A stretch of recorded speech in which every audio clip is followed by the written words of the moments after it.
I didn't really feel like going through all the bells and whistles to do this review just because I don't really feel like there's a lot to say about this film.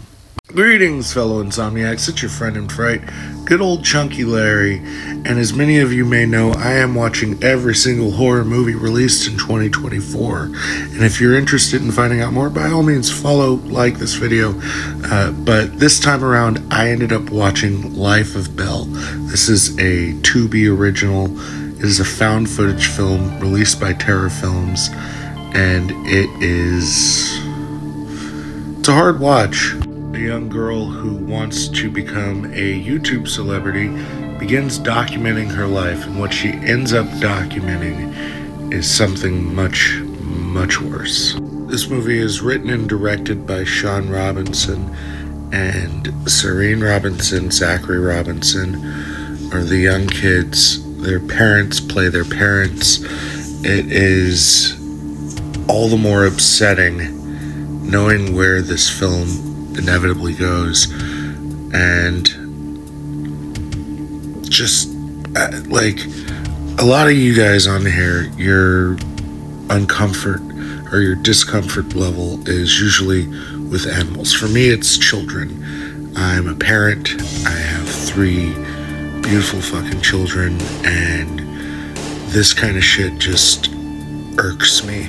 This talks about mental illness, maternal filicide, and it does it in a very kind of subdued way, but when it gets to the point that it gets to, I wanted to turn it off because it's so upsetting and uncomfortable to be a part of that.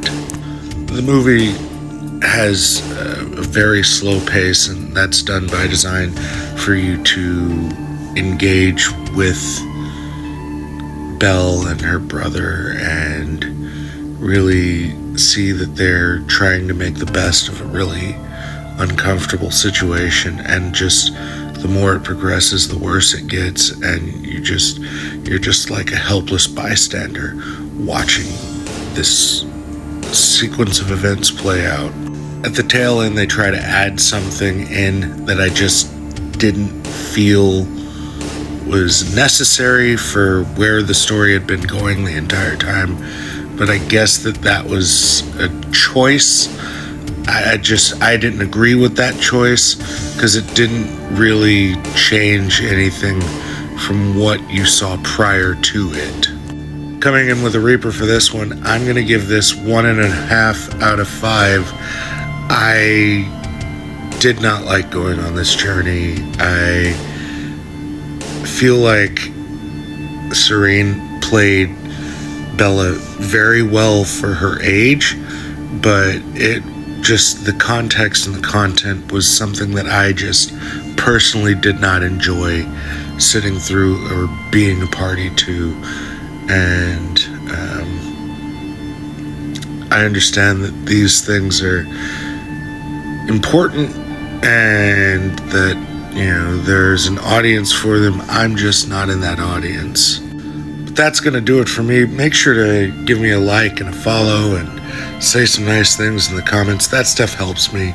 It makes me feel good in the insides, and it also gets me to other fucking people. But I will be back. I'm going to step away from Tubi for a little while, and I'm hoping that the next one isn't going to upset me as much as this one did. So until I see you again, continue to listen with someone you trust.